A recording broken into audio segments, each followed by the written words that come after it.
మామూలుగా క్వశ్చన్లు చేసేటప్పుడు ఎంత ఫాస్ట్ చేయాలో చెప్తా చూడు. 18 km/h,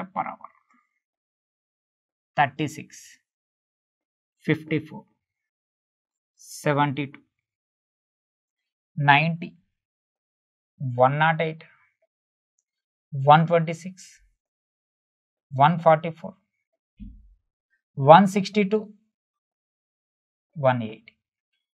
ఓకే, ఇక్కడ మీరు జాగ్రత్తగా అబ్జర్వ్ చేయండి, అన్నీ 18 అమ్మా, 18 టేబుల్.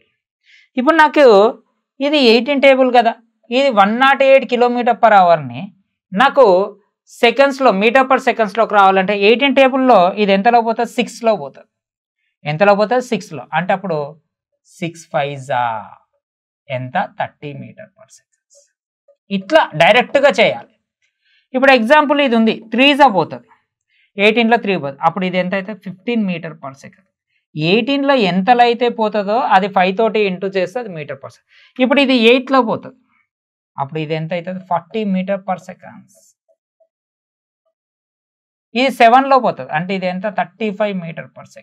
యాజ్ ఇట్ ఈస్గా ఇప్పుడు సేమ్ నాకు 20 m/s అని ఉంది. km/hలోకి మార్చుకోవాలంటే ఇది 5 టేబుల్లో ఎంతలో పోతుంది? 4లో పోతుంది. 4లో అనగానే అప్పుడు 72 km/h.